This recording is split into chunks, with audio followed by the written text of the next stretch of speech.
మీ business ఏదైనా మీ ఊర్లో promotion చేయాలంటే అది సుమన్ టీవీతోనే సాధ్యం. ఇప్పుడే సంప్రదించండి.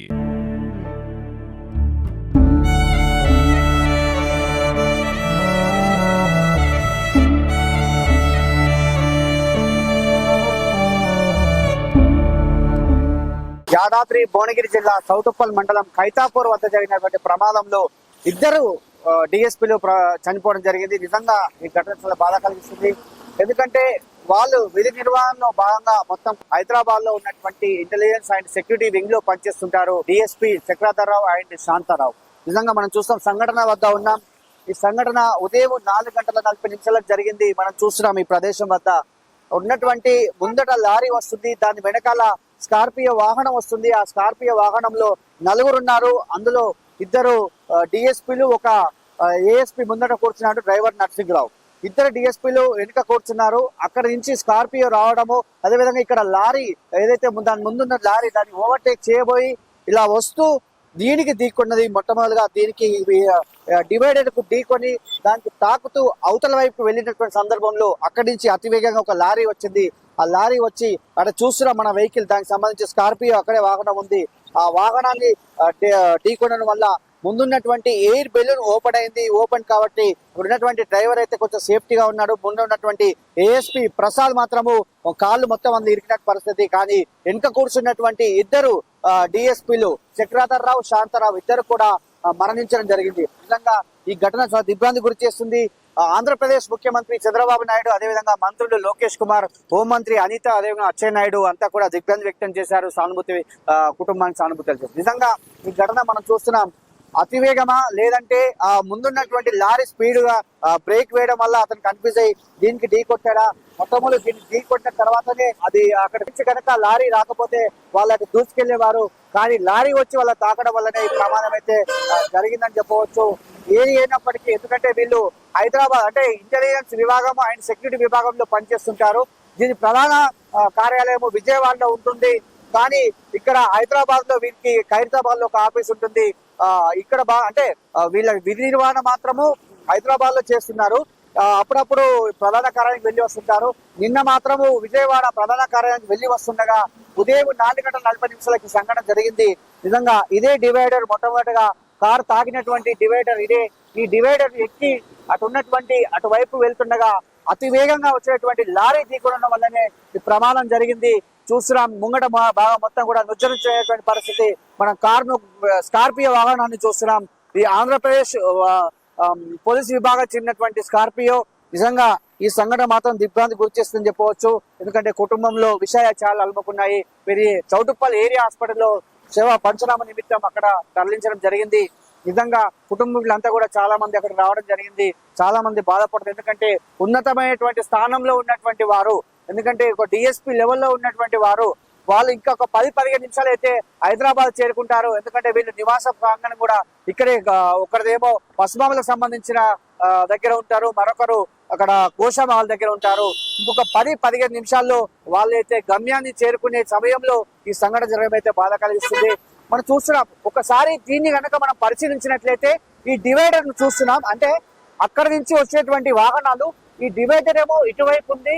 ఒకసారి అటు చూస్తే అది కొంచెము లెఫ్ట్ సైడ్ ఎక్కువగా ఉంది, రైట్ సైడ్ మాత్రం ఇట్లా ఉంది. మరి అతను లారీ ఉన్నది కాబట్టి ఆ లారీ పక్కన ఓవర్టేక్ చేయబోయి ఇటు వచ్చి తాకాడా, లేదంటే ఆ లారీ స్పీడ్ బ్రేక్ చేయడం వల్ల దాన్ని తాకి ఇటు వచ్చారు అనేది కూడా చూడాలి. ఎందుకంటే ఇక్కడ సీసీ కెమెరాలు అయితే లేవు అని ఒక ప్రత్యక్ష సాక్షి అయితే ఉన్నాడు. ఒకసారి ప్రత్యక్ష సాక్షితో మనం మాట్లాడించే ప్రయత్నం చేద్దాం. పొద్దున 4:20కి నేను బాయికాడికి పోదామని లేచి బయటికి వెళ్ళినా. డోర్ తీసుకుని బయటికి వెళ్ళి మళ్ళీ సెట్ అన్నా టవల్ అన్నా తీసుకున్నామని మళ్ళీ లోపలికి మలుతున్నా. అంతే ధన్మన్ సౌండ్ వచ్చింది. ధన్మన్ సౌండ్ రాగానే ఏమైంది అని చెప్పి మళ్ళీ డోర్ బయట కురుకొచ్చి చూసేసరికి డివైడర్ బండి జీపు డివైడర్ ఎక్కి పోతుంది. అయింది, మళ్ళీ డివైడర్ ఎక్కింది అని కూడా గీడికే ఉరికొచ్చారు. పోతూనే ఉన్నట్లు పోయి ఇంపది కడ్డీ ఉంది కదా డివైడర్ మీద, ఆ కడ్డీకి రైట్ సైడ్ టైర్ తగిలి ఎగ్దమ్ రైట్కి తిరిగిపోయింది. బండి అటు తిరిగిపోయింది. డివైడర్ ఎప్పుడైతే దిగిందో అక్కడికి లారీ పొడవలు మన కొడుతూనే ఉంది. అంతే స్పీడ్ ఉంది, లారీ స్పీడ్ ఉంది. పొడవలు మన కొట్టాలని కథం ఆ బండి ఇట్లా తిరిగి మొత్తం ఇట్లా తిరిగిపోయింది. లారీ వెళ్ళిపోయింది. లారీ వెళ్ళిపోయింది. లారీ వెళ్ళిపోయింది. ఆగలే ఇక. మరి అయింది సచ్చిరు అనుకుంటే గుర్తునే ఉన్నాం వాడికి. అక్కడికి వెళ్ళి ఇనుప సామాన్ దుకాణం పైన అట్లగాడికి వచ్చింది. ఇక్కడికి వెళ్ళి జేఎంఆర్ఎల్ జీప్ అప్పుడే వచ్చింది. వాళ్ళు మేము చూసే వరకు ఇద్దరు వెనక సీట్లో ఉన్న వాళ్ళు ఇద్దరు అయోమయంగానే ఉన్నారు. అప్పటికే మొత్తం వాళ్ళు అయిపోయినట్టుగానే నాకు డౌట్. వాళ్ళు ఏం ఉలుకులేదు పలుకులేదు. అప్పటికే ఈ తలకాయ ఇలుక అంతా రక్తాలు కారిపోతున్నాయి. వాళ్ళు అప్పటికే ఉలుకు పలుకు ఏం లేదు. ఈ ముంగడ చూసే వరకు ఒక లెఫ్ట్ సైడ్ ఉన్నాయన మొత్తం ఈ రెండు కాళ్ళు ఇరికినాయి. ఇనుప సామాన్ కొట్టాయన దగ్గర ఒక గడపార, ఈ జేఎంఆర్ దగ్గర ఒకటి ఉంది గడపార. ఆ గడపారలు తెచ్చి చాలాసేపు ట్రై చేసినాం. ఇటు అటు ఓపెన్ చేసి తీసినాం. కాళ్ళు తీసినాం. ఆయన బతికే ఉండు. మాట గిట్ట ఏం లేదు. వాళ్ళు అప్పటికి సోయి తప్పారు. డ్రైవర్ కూడా మొత్తం రైట్ సైడ్ చెయ్యి మొత్తం అయిపోయింది. చేయిపోయి ఇరిగిపోయింది. ఈ తలకు దెబ్బ తగిలింది. రక్తం కారుతుంది. ఈ లెఫ్ట్ సైడ్ ఉన్నాయని ఒక తలకు దెబ్బ తగిలింది. కాళ్ళు ఇరుక్కున్నప్పటికీ కూడా కాలు ప్యాచర్ ఏం లేదు. సాగుగానే ఉంది. తీసినాం. తీసే వరకు అప్పుడే అంబులెన్స్ పిల్లలు అంబులెన్స్ ఫోన్ చేసారు. మన వీళ్ళకి పెట్రోలింగ్ వాళ్ళకి ఫోన్ చేసారు. పెట్రోలింగ్ అంబులెన్స్ రాకముందుకే పెట్రోలింగ్ వాళ్ళు వచ్చారు. ఇంకోళ్ళు అప్పటికే అయిపోయింది. ఇక వాళ్ళని చూసే వరకు నాకు అంబులెన్స్ వాళ్ళు మన ట్రాఫిక్ పోలీసు వాళ్ళు ఇస్తున్నప్పుడే ఇక నాకు భయం వేసి నేను వెళ్ళి వచ్చిన అంబులెన్స్ వేసి వాళ్ళు అక్కడ పంపారు. లారీ ఓవర్టేక్ చేయలే. వాళ్ళు అక్కడి నుంచి లైన్ లో వస్తున్నాడు. లారీ తప్పలేదు. ఇక్కడికి వెళ్ళి బస్సు ఉంది. దాని పక్కన ఇక్కడంగా బస్సు ఉంది. అవతలంగా జీప్ వచ్చింది.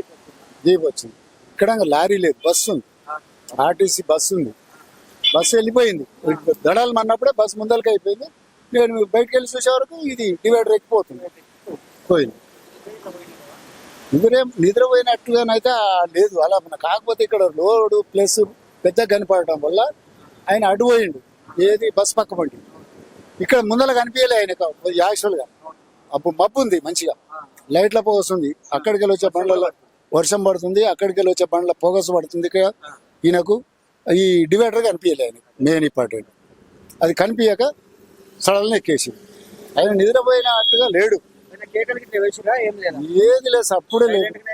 సైలెంట్ గా అయిపోయింది. కేకలు లేదు, సప్పుడు లేదు. ఆ దడలు మన సప్పుడు ఒకటి మేమిని ఉరికినాం అంతే తప్ప వాళ్ళ కేకలు ఏమీ లేవు.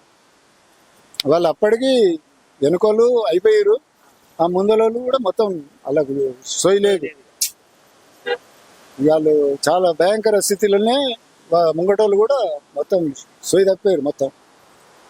ఇవాళని ఆ గడపాలు పెట్టి తీసినాము.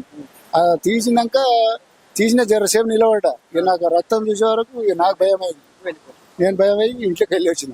ఇక అంబులెన్స్ వచ్చింది. ఆ పోలీసు వాళ్ళు అంబులెన్స్ వాళ్ళు తీసి వేసుకున్నాం.